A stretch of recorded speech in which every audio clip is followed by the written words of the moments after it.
Welcome back, everyone. Next up, we have Sigyn Therapeutics. It trades on the OTC Pink sheets under the symbol SIGY and is a medical technology company focused on the treatment of pathogen-related conditions that precipitate sepsis, the #1 cause of hospital deaths worldwide. Please welcome as chairman and CEO, Jim Joyce. Welcome, Jim. Thank you, Anna, and good afternoon, everyone. A number of years ago, I was invited to testify before Congress on the use of blood purification technologies to address emerging pandemic threats. In my testimony, I stated there'd be a need for a technology that could address a broad spectrum of pathogen threats. I also pointed out there would be a need for a technology that could address the cytokine storm that underlies sepsis, as this is a primary cause of death in severe infections.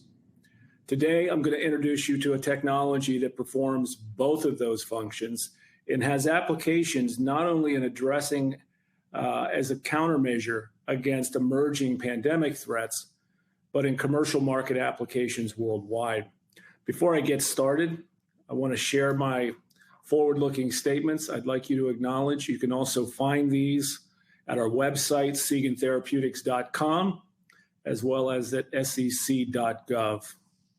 With that said, I want to start off by talking about the problem related to conditions that are driven by pathogens that precipitate sepsis. And sepsis is induced by a wide range of conditions, but the primary cause of most cases is driven by either a bacterial or viral infection. And in response, there's a release of inflammatory cytokines. Unfortunately, sometimes the body goes into overdrive and releases more cytokines than it should. This is a dysregulated response, and as it loses control of cytokine production, it creates the cytokine storm, which can cause tissue destruction, lead to organ failure, which can cause death. Now, this is a much more complex situation than just the cytokine storm resulting from the initial core infection. The pathogens, whether it's bacterial or viral, are oftentimes releasing toxins they're not infectious, but cause the immune system to over-respond. And additionally, as it relates to this inflammation, there is also a release of pathogens through the gut into the circulatory system that are potent activators of sepsis. This includes endotoxin and other gram-positive bacterial toxins. In regards to sepsis, there's a couple takeaways. As Anna mentioned, it's the leading cause of hospital deaths worldwide. The cost or the financial burden in the US each year is $24 billion. And this is to treat sepsis. This does not include treating the pathogen conditions to reduce the incidence of sepsis before sepsis occurs.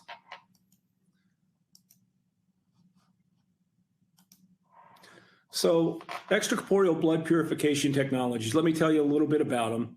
If designed properly, these types of technologies can provide mechanisms that are beyond the reach of drugs. If you're not familiar with extracorporeal blood purification, you may be familiar with dialysis, which is used to treat acute and chronic kidney failure. But beyond this, there's an increasing use of extracorporeal blood purification to treat critically ill patients based on the ability to remove pathogen sources of inflammation, as well as inflammatory cytokines. And recent examples occurred as a result of COVID-19.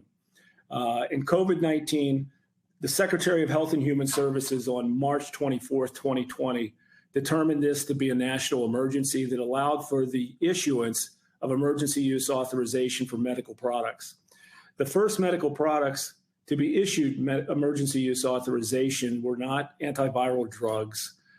They were not cytokine-specific antibodies. They were not vaccines. The first 4 technologies were extracorporeal blood purification technologies, and additional technologies were allowed for use under supplemental IDE submissions to CDRH at FDA. Now, as compared, if you go back to the 2014-2015 Ebola outbreak, there was only one technology that received emergency use authorization, and that was a technology that I oversaw the development of. So despite these recent advancements and the increasing trend towards extracorporeal blood purification, many of today's current technologies target either cytokines individually, endotoxin, or viruses individually.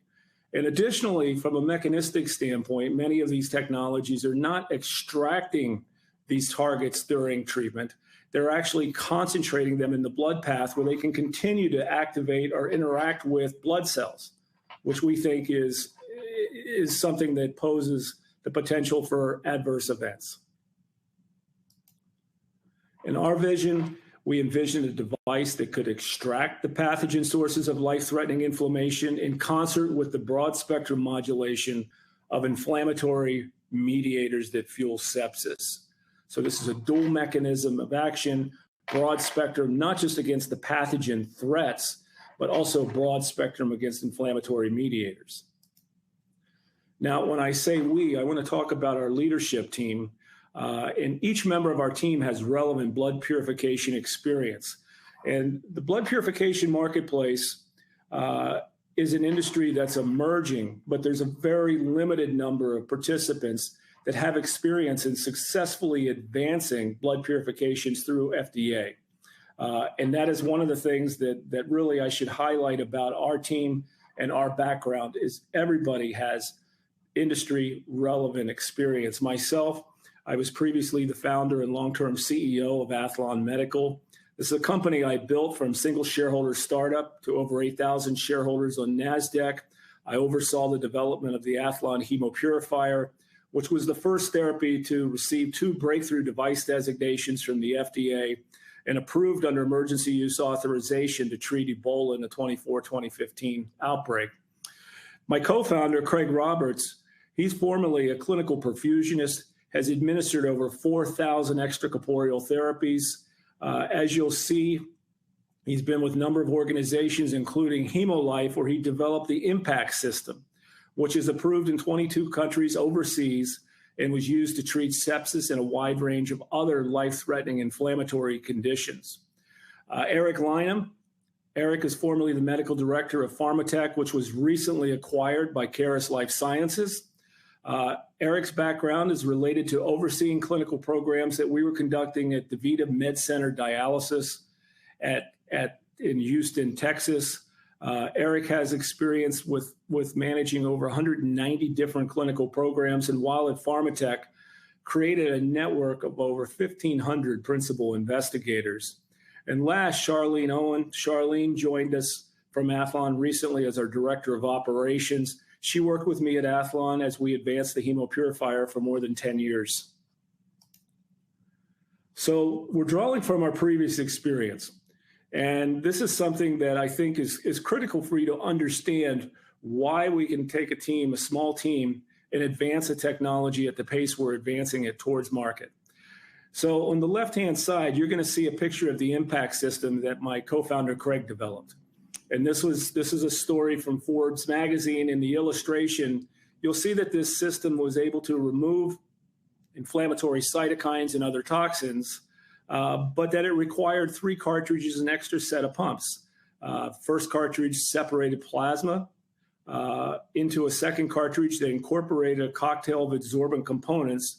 And then there was a third cartridge that would remove particulates before the blood was returned back to the patient.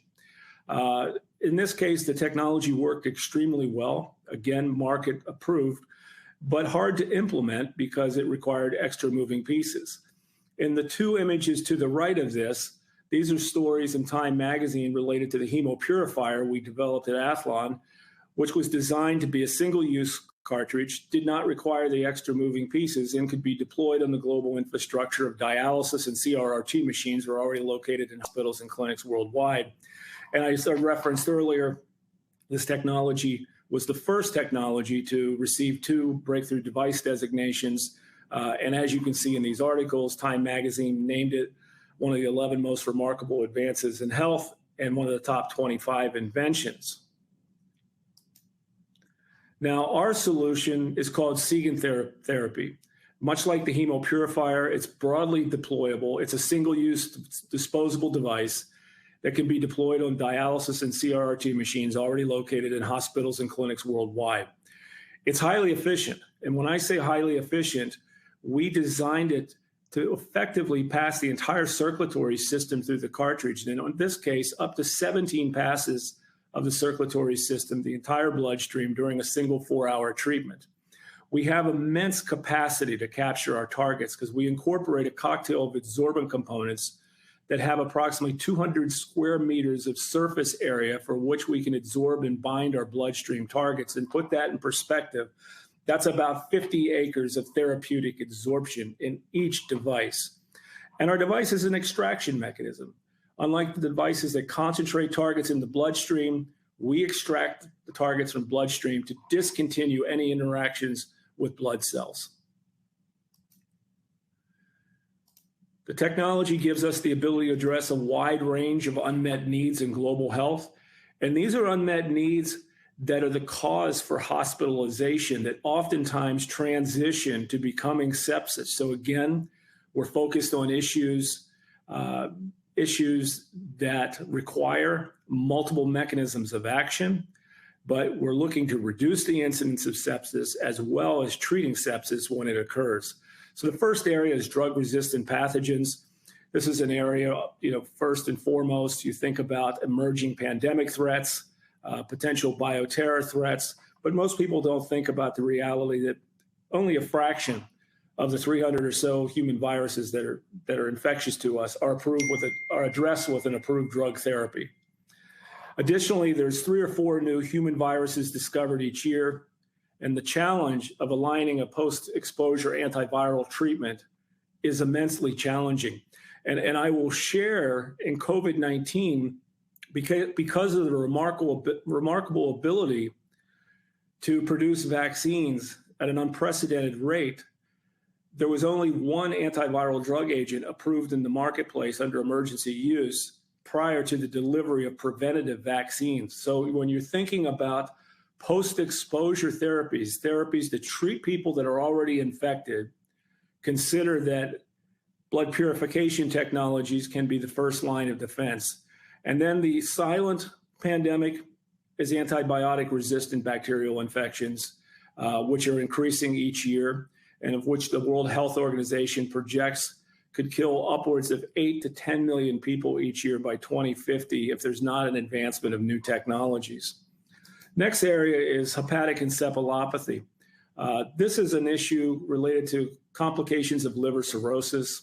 And this is an issue, again, that's an unmet medical need, requires the ability to address both pathogen sources of inflammation, hepatic toxins, and pro-inflammatory cytokines. So in this case, we're dealing with a condition where liver failure causes an accumulation of hepatic toxins in the circulatory system, which results in an increased production of inflammatory cytokines. This in turn creates permeability in the gut, which allows endotoxin and other bacterial toxins to seep through. And this permeability also occurs in the blood-brain barrier, which allows toxins to move across. In this case, in stage 3 and 4 patients, in stage 4, patients are comatose. And at that stage, there's a high mortality rate, and there's a need for countermeasures to be able to address this condition.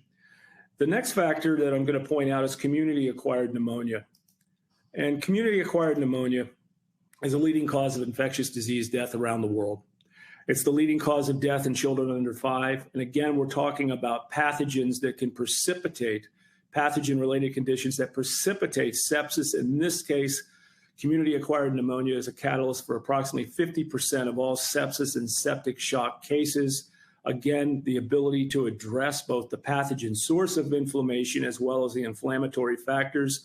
And something that I believe is very critical in this condition is that a majority of hospitalized patients at hospitalization do not have the identity of the pathogen that's causing their disease condition. In that case, they're often administered antibiotics regardless if it's a bacterial infection or a viral infection. And we think a device that can be agnostic, that can address both pathogen sources that are viral and bacterial in combination with modulating inflammatory cytokines could be very important in reducing the incidence of sepsis. So we've been quite busy in the last year. And since December 2020, we've advanced our product from a conceptual design to true world clinical application. We've completed 6 different in vitro blood purification studies that have validated the ability to address 14 different relevant targets. These include viral pathogens, including COVID-19, gram-negative and gram-positive bacterial toxins, hepatic toxins, cytovesicles, and a broad spectrum of relevant inflammatory cytokines from human blood plasma. Building on that, we initiated our first in vivo pilot study in porcine pig models. And this was at the University of Michigan. And this study went very well. There was no adverse events, and we have since expanded our porcine studies to treat 5 subjects in a total of an 8-subject study that we're closing in on completing towards the end of this month.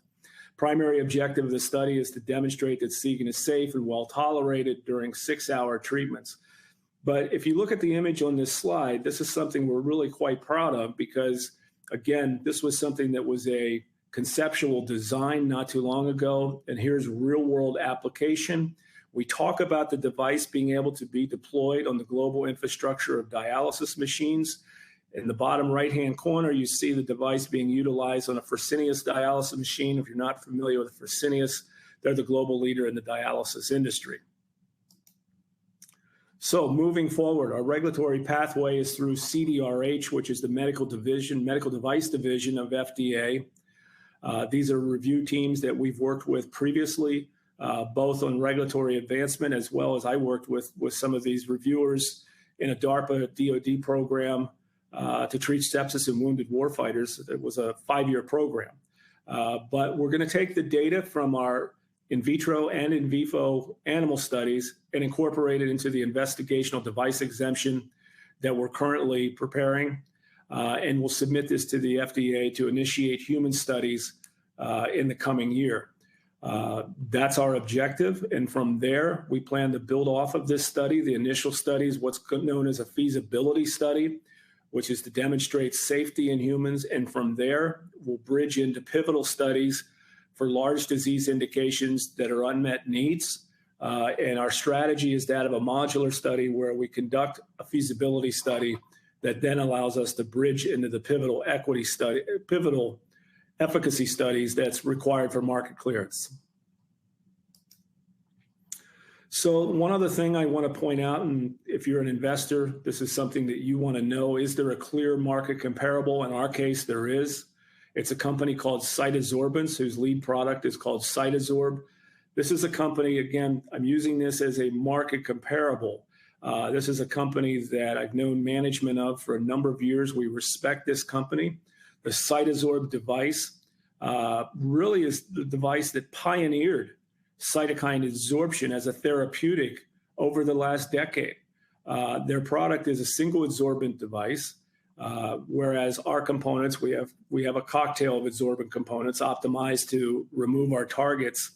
The therapeutic targets, the primary therapeutic targets addressed by Cytosorb are cytokines and hepatic toxins that are generally below 5 nanometers in size, whereas we have a separation mechanism that allows us to address particles up to about 200 nanometers in size. This includes cytokines, hepatic toxins, viral pathogens, bacterial toxins, and cytovesicles, which transport inflammatory cargoes.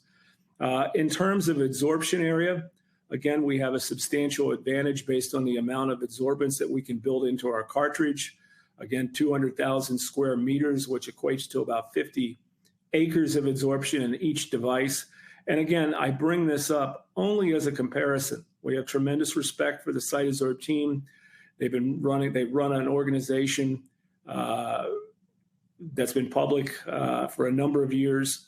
In 2021, their market cap valuations have ranged from 180 million to 700 million. So investment highlights, next steps. You know, our technology, when we developed it, we envisioned a device that could perform functions that were beyond the reach of drugs and that could overcome the constraints of previous blood purification technologies. We're achieving that objective. We have an experienced management team. There's a very small universe of people that have advanced these types of technologies to marketplace or towards marketplace in the United States. And some of those individuals are members of our management team. Again, we address significant unmet needs in the marketplace, and we have a series of upcoming milestones in addition to milestones related to the filing of our IDE, the initiation of our study. It will be disclosure of clinical site locations, principal investigators. We'll be expanding our board of directors and building our science advisory board with industry thought leaders. So in that regard, I hope you'll go to our website at sigyntherapeutics.com to register for our email news delivery so you can be kept up to date on these advances. So in closing, I'll open the floor for questions. Presentation. Thank you so much. Well, let's talk a little bit. We've got some of these questions coming in, so maybe you have already addressed these, but we'll start with Jim Cox's question. Talk a little bit more about your R&D and how long you've been working on this, and how much does the company have invested? Yeah, the R&D process started from a design stage, which is supported by multiple patents, both filed here in the U.S. and worldwide patents. During our R&D process, we discovered some capabilities for our device that we really didn't originally, that weren't obvious originally. So we've expanded our patent portfolio. The components that we incorporate in our device generally are readily available, that allow for a means for being replicated in manufacturing protocols that can be scaled up.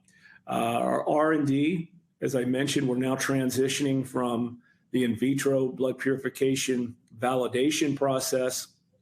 We've demonstrated the device to date is safe in our animal model, and then we now leverage that into initiating clinical studies in humans. Thank you for that. Can you talk a little bit more about your competitors? Sure. If you look at the landscape, I mentioned the CytoSorb device, which provides broad spectrum elimination of inflammatory cytokines. There is a device called the Tori Mixin product that addresses endotoxin, which, as I mentioned during my presentation, to be a potent activator of sepsis, and it's a gram-negative bacterial toxin.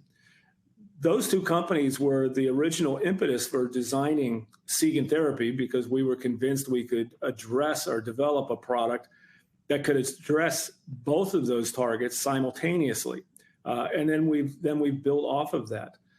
There are other new technologies emerging in the marketplace that have broader spectrum capabilities, but unlike our device, the focal point of their mechanism is to concentrate their targets in the circulatory system during treatment, whereas we're able to extract our targets away from blood cells during treatment.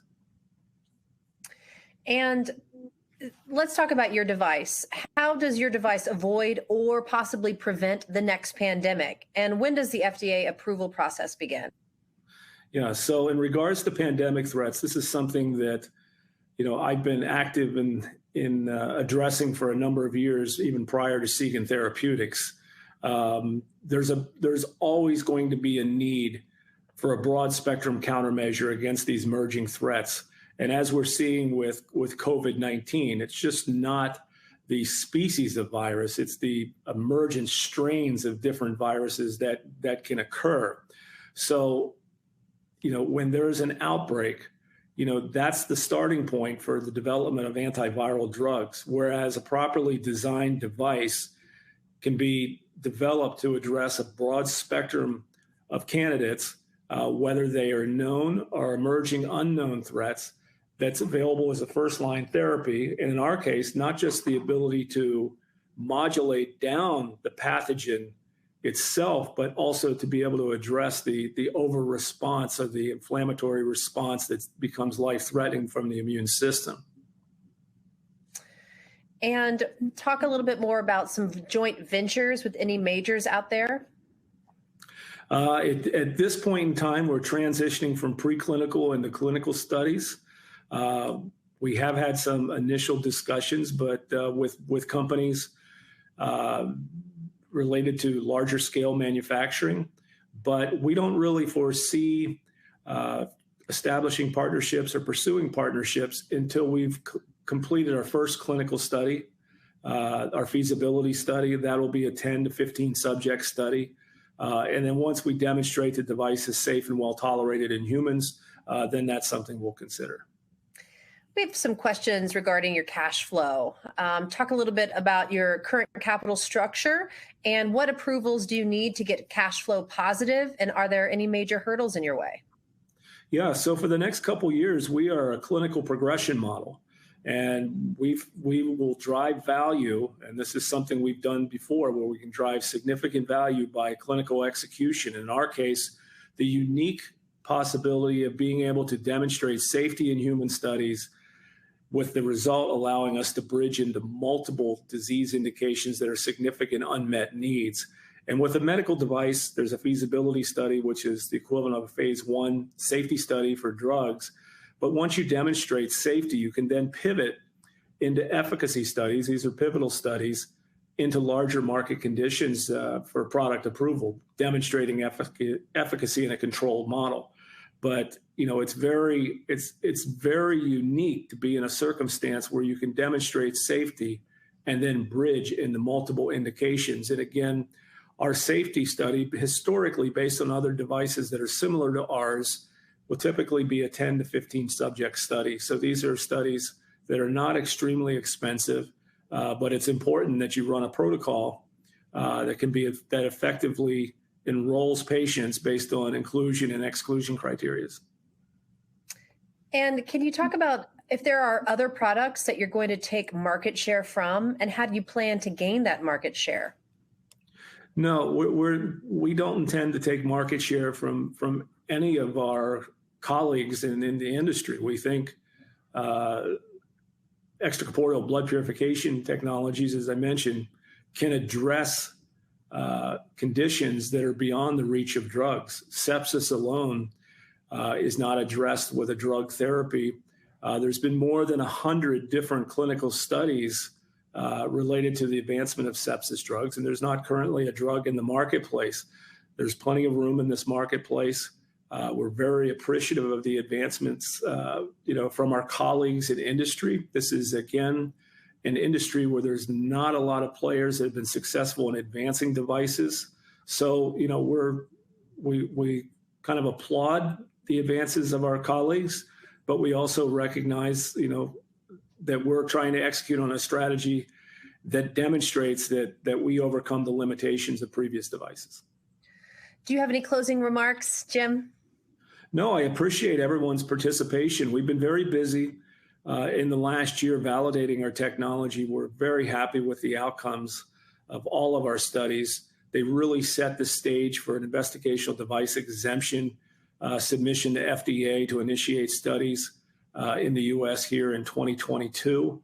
And again, I hope people will follow our endeavors. At present, we're not very well known as a public company, but as part of our strategy in 2022, we're working on fulfilling the requirements for listing on a major exchange. Well, fantastic. Thank you so much for your time, and thank you for this really thorough and great presentation. We hope you join us again in the future with some updates. Thank you, Anna. Okay, everyone. Well, it's been a great conference today. So remember, in just a second, you're going to be redirected to the registration page for our next conference. So be sure to stay on to reserve your spot early. On behalf of all of us at Emerging Growth, I'd like to thank all of our presenters and our attendees for helping make this Emerging Growth Conference such a great success. Remember that a complete replay of this conference, separated by company, will be made available on the Emerging Growth Conference YouTube channel. That's youtube.com/Emerging Growth Conference. So please subscribe. And follow us on Twitter at Emerging Growth C. We post all new information to Twitter first. I'm Anna Berry. On behalf of myself and everyone who made this event possible, we wish you a healthy and happy and prosperous 2022, and we'll see you back here in 2 weeks. Thank you all, and have a great day.